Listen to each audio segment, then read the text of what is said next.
A mulherada sempre esteve presente no mundo da música, seja no pop ou no rock, desde Sister Rosetta até Janis Joplin e outras guerreiras mais que moldaram, que ajudaram a construir a história da música. No caso da música pop, e mais em particular da New Wave, fala-se muito da Madonna. Mas me desculpa, porque a Cindy é muito mais visceral que a loirona.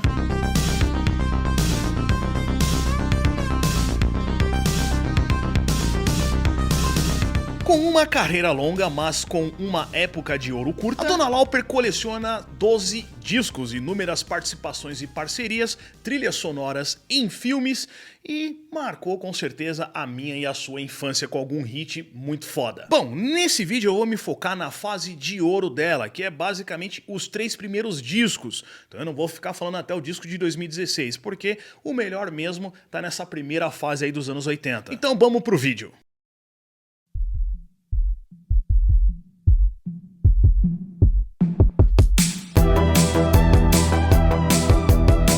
Cynthia Ann Stephanie Lauper Thornton nasceu em 53, lá para as bandas do Queens, em Nova York. Os pais dela se divorciaram e digamos que a mãe dela tinha uma certa esperança, tanto é que casou de novo e o negócio foi pro saco. A Lauper mãe foi a que mais incentivou a filhota a ouvir umas modas mais diferentes, como Billie Holiday e Judy Garland, por exemplo.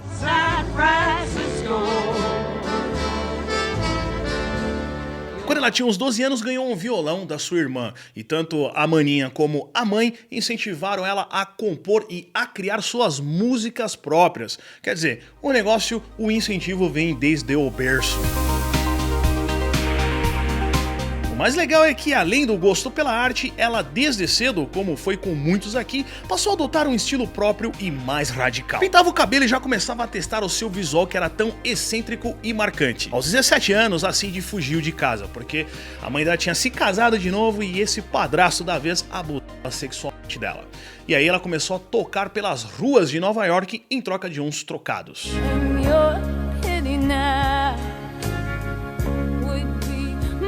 Depois de quase perder a voz, ficar um ano sem cantar, de ter entrado e saído de bandas covers, ela conhece John Turi e eles formam o Blue Angel.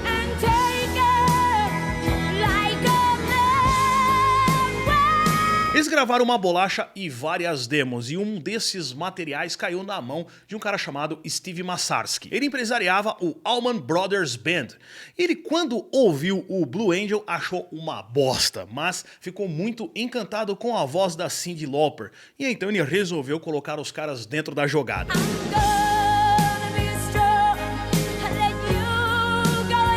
Muito do que tinha no Blue Angel foi a base da carreira solo da Cyndi. A banda até ganhou um prêmio da Rolling Stone de melhor capa, embora a Cyndi a odiasse com unhas e dentes. A carreira deles foi curta, logo tretaram com o empresário e as poucas vendas, o lucro do pouco que eles venderam, o cara passou a mão. Eles até processaram o Steve, mas perderam. E a Cyndi se viu falida.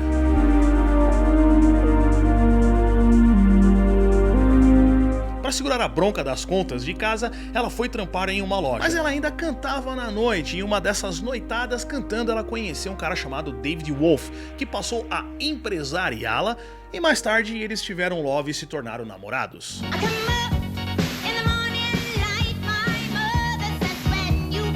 Se com o Blue Angel as coisas tinham sido mornas, em 83, com seu primeiro disco, a história foi diferente.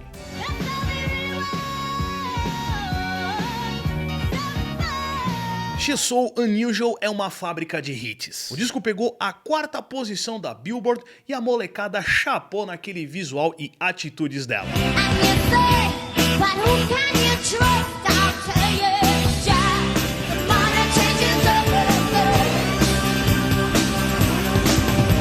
Apesar da pitada pop e alegre, se você perceber bem, vai notar a forte influência pós-punk na estrutura das músicas dela.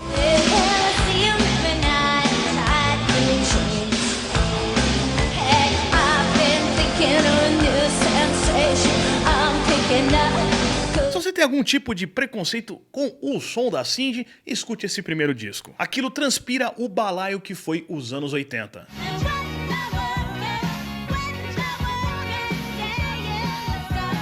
A A single Girls Just Want to Have Fun, que é um cover adaptado, ganhou 3 discos de ouro e 1 de platina. Sem contar que vendeu mais de 2 milhões de cópias por aí. A mulher tava braba mesmo. Sometimes you picture me, I'm walking too far. If you fall, I will catch you, I'll be waiting. Por mais que esse disco tenha outras músicas geniais, Girls Just Want to Have Fun alavancou ela para um nível estratosférico, ao ponto de ser convidada para dirigir a parte musical de um filme do Steven Spielberg, Os Goonies. Ah, eu sei que vocês iam pensar esse do titio aqui. Ai, meu Deus!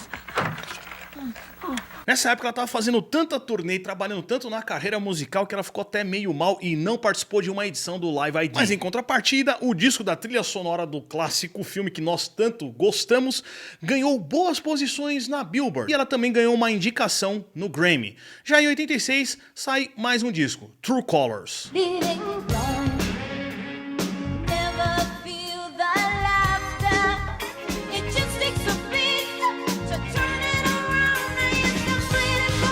O segundo disco é bem mais new wave, perdendo um pouco daquele toque pós-punk, e ela participou bem mais da produção dessa bolacha.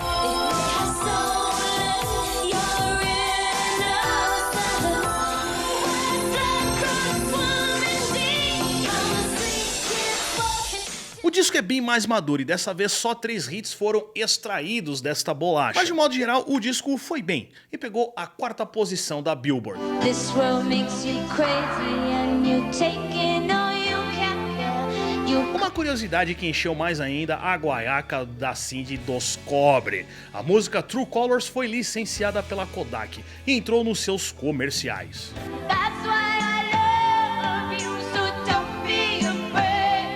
Ela ainda também fez uma participação no disco do Billy Joel e participou também como atriz num filme chamado Vibes.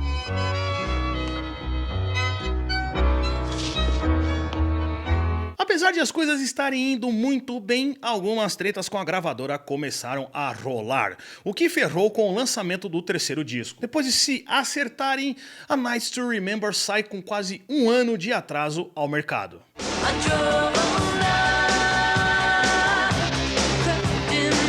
O disco teve uma divulgação conturbada por conta das tretas dela com a gravadora.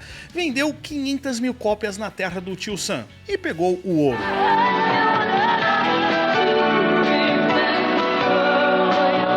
Esses atritos fizeram com que ela desse um tempo de shows lá pelos Estados Unidos, e foi aí que ela aportou aqui por terras brasílias, em shows bem abarrotados. E aí fica a clássica pergunta: você estava em um desses shows? Comenta aqui embaixo.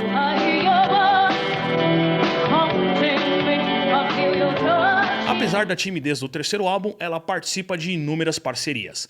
Canta com Roger Waters, participa de uma homenagem ao John Lennon e começa a se envolver no filme Off a Running, dirigido por David Cates. An ex-pro golfer. Diga-se de passagem, o David Cates se tornou o marido dela e eles tiveram um filho juntos. Bom, chegou o final dos anos 80 e em 93 ela retorna com Head Full of Stars, com uma pegada totalmente diferente.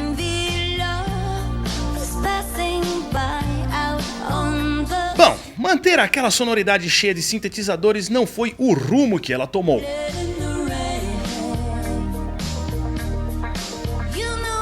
O 4º disco começou a falar com a linguagem daquela época e até elementos do rap foram incorporados na estrutura das músicas. Ok, bons discos foram lançados além daqueles 3 primeiros, mas venhamos e convenhamos, nada supera aqueles 3 velhões lá. Quanto à atual carreira da Lauper, fica a gosto do freguês, gostar ou não.